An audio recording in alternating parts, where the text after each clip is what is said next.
সবাইকে স্বাগত জানাচ্ছি পাস করি অ্যান্টিবায়োটিক বায়োলজিতে।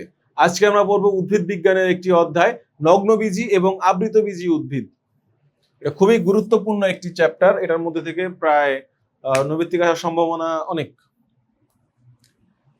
তো নগ্নবীজি উদ্ভিদ আসলে কি, আর নগ্নবীজি উদ্ভিদ নিয়ে আজকে আমরা প্রথমে কথা বলবো। নগ্নবীজি উদ্ভিদ হচ্ছে,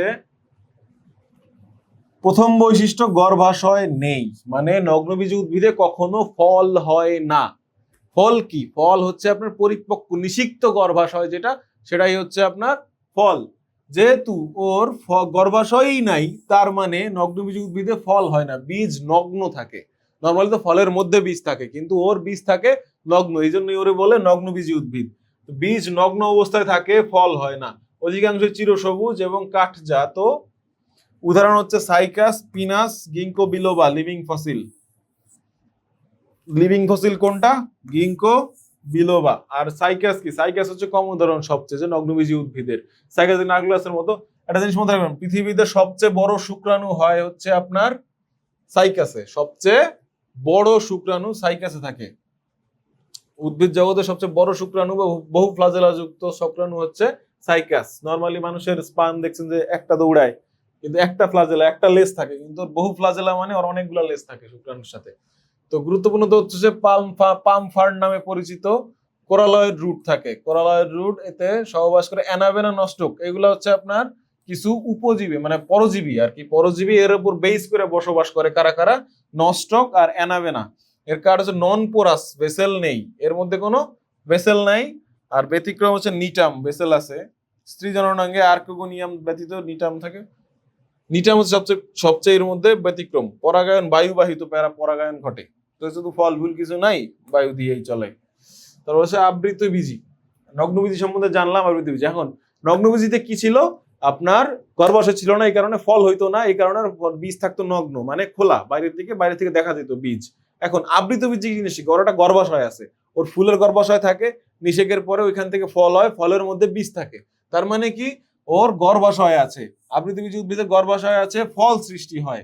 ডাবল ফার্টিলাইজেশন হবে। ডাবল ফার্টিলাইজেশন কি? ফার্টিলাইজেশন একবার হইলে ওইটা থেকে বীজ তৈরি হয়। ডাবল ফার্টিলাইজেশন শস্য তৈরি করে, মানে ওই বীজের আশেপাশে যে জিনিসগুলো থাকে এগুলো ডাবল ফার্টিলাইজেশনের মাধ্যমে সৃষ্টি হয়, সেকেন্ড ফার্টিলাইজেশনের মাধ্যমে সৃষ্টি হয়। তো যেহেতু ওর গর্ভাশয় আছে, ফল সৃষ্টি ডাবল ফার্টিলাইজেশন। পুষ্পমঞ্জরি আছে, রেসিমস, সরিষা বা রেড়ি। রেসিমসের সাইমস, জবা, বেল। অমরাবিন্যাস, বেইজাল, প্যারাইটাল। আর এখন এরা আবার তোমার আপনার দুই পার্টে বিভক্ত। একটা হচ্ছে একবীজপত্রী, আছে দ্বিবীজপত্রী। মনোকট আর ডাইকট। বাংলায় হচ্ছে একবীজপত্রী ও দ্বিবীজপত্রী। তো প্রথমে আমরা কি জানছিলাম? নগ্নবীজি, আবৃতবীজি। আবৃতবীজি দুই প্রকার, মনোকট আর ডাইকট। এখানে কিন্তু নগ্নবীজের কোনো সম্পর্ক নাই। শুধুমাত্র আপনার হচ্ছে আবৃতবীজির মধ্যে দুই প্রকার দেখা যায়, মনোকট আর ডাইকট। এর বীজপত্র হচ্ছে মনোকটের একটা, ডাই মানে দুই কটের দুইটা গুচ্ছ মূল থাকে। এটা হচ্ছে আপনার উদাহরণ দিতে পারে ধান, ঠিক আছে। আর হচ্ছে প্রধান মূল থাকে, মূলের প্রধান মূল থাকে শিরাবিন্যাস সমান্তরাল, শিরাবিন্যাস জালিকাকার। মানে ধানের পাতা দেখবেন এইরকম এরকম দাগ থাকে, ঠিক আছে। এগুলো কি? সমান্তরাল শিরাবিন্যাস। আর যেগুলো জালের মতো ছড়ানো ছিটানো, এগুলো হচ্ছে দ্বিবীজপত্রী। পুষ্পপত্র 3 এর গুণিতক 4 বা 5, পার্থক্য আর কি। তো এই যে আমরা দুইটা আপনার হচ্ছে মনোকট ডাইকটের পার্থক্য গুলো দেখতেছি, ঠিক আছে। আমরা বিন্যাস, ব্যাসাল, এক্সাইল, কাটাময়, ভেলভেট, টুইস্টেড, ভার্সেটাইল, ইউনিফর্ম। তো এই অধ্যায়ে মোটামুটি ছোট্ট পড়াশোনা এইটুকুই।